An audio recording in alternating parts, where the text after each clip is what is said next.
अब से लगभग 60-65 वर्ष पूर्व से 65 साल पूर्व से और अब तक इस ज़मीन का कोई खोजने वाला और बीनने वाला नहीं था कि हमारी ज़मीन कहाँ है।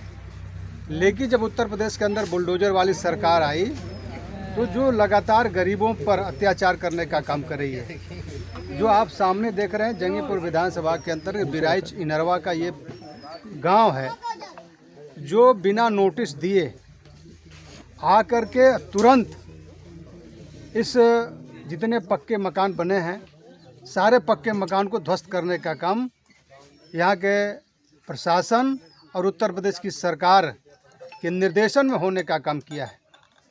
मैं सबसे पहले यहाँ के प्रशासन और उत्तर प्रदेश सरकार ये दोनों से मैं कहना चाहता हूँ कि इस लोकतंत्र के अंदर अगर मानवता है तो आपको इससे कार्रवाई से पूर्व आपको इनको विस्थापित करके दूसरी जगह स्थापित करके इनके मकान इनकी व्यवस्था करनी चाहिए थी, लेकिन आपने ऐसा नहीं किया। और इस बरसात के मौके पर जो इस प्रकार की घृणित कार्रवाई है प्रशासन ने करने का काम किया है। मैं अपने नेता माननीय अखिलेश यादव जी का धन्यवाद देना चाहूँगा कि उन्होंने यहाँ इस मामले का पूरा संज्ञान लेने का काम किया है और संज्ञान लेने के साथ उन्होंने आश्वासन देने का काम किया है कि भविष्य के अंदर अगर हमारी सरकार बनेगी तो इस पूरे परिवार को हम आवास भी देने का काम करेंगे, जो क्षति हुई है उसकी पूर्ति भी करने का काम करेंगे। लेकिन बुलडोज़र वाली सरकार जो गरीबों से दूर दूर तक कोई नाता है न कोई रिश्ता है, इस बरसात के मौसम में हम लोग जगह जगह लोगों के यहाँ गए। यहाँ प्रधानमंत्री आवास भी दिया गया है गरीबों को, प्राथमिक विद्यालय भी है और उसके बाद पंचायत भवन भी है। जब सरकारी धन का उपयोग किया जा रहा था तो क्या गिराने के लिए किया जा रहा था या जानबूझकर ये काम किया गया है?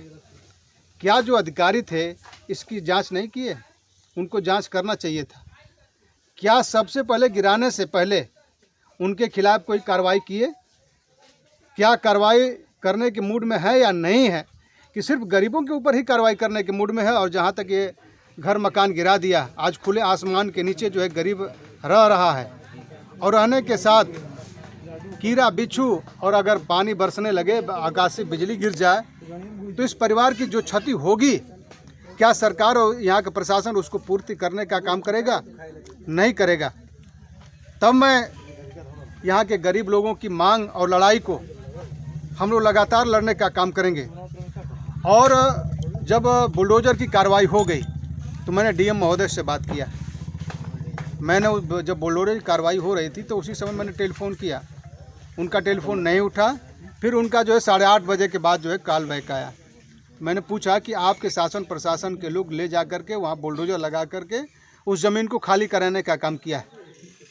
क्या ये अच्छा नहीं होता कि पहले उनको कहीं स्थापित करके उनको मकान दे दिया जाए, झोपड़ी दे दिया जाए, तब उसके बाद खाली कराया जाए?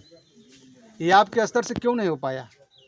तो कहीं ना कहीं जो जिलाधिकारी महोदय का बयान था वो मैं समझता हूँ गरीबों के लिए नहीं है, मैं ठीक नहीं कहूँगा।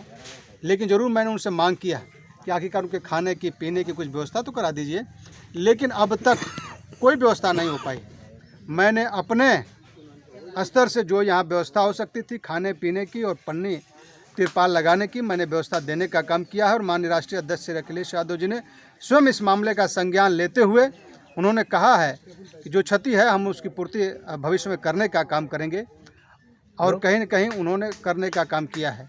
और जो बुलडोज़र की कार्रवाई है, बुलडोज़र की जो कार्रवाई है उन्होंने इस समय फ़िलहाल रोकने का काम किया है हमारे नेता माननीय अखिलेश यादव जी के उस ट्वीट पर। ये खुलायाम मतलब सरकारी धन का दुरुपयोग है। मैं उस पर कहना चाहूँगा कि आखिरकार क्यों नहीं उनके खिलाफ़ कार्रवाई है।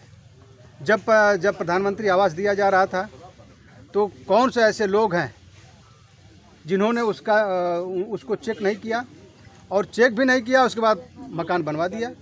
और जब मकान की ध्वस्तीकरण की कार्रवाई हो रही थी तो आखिरकार आकर क्यों नहीं रोके?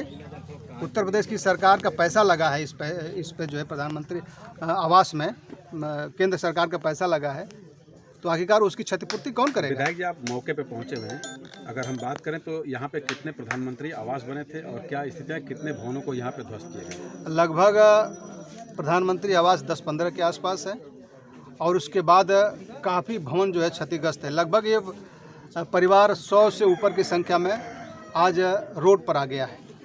समूह से पैसा क्या मांग कर रहे हैं? हम उत्तर प्रदेश सरकार से मांग करता हूं कि जो क्षति हुई है उसकी पूर्ति करने का काम करें, उनको भूमि देने का काम करें, उनका आवास बनवाने का काम करें और जो आज के वर्तमान समय में जो लागत लगी है उस लागत का मूल्य देने का काम करें। ये मैं उत्तर प्रदेश सरकार से मांग करता हूं। तो यही मांग करता हूं कि तत्काल देने का काम करें, तत्काल। इसलिए यहाँ की टाइम का कोई मतलब ही नहीं है। हम खुले आसमान के नीचे हैं भाई, बरसात के समय में आप चारों तरफ देखे होंगे घूम करके।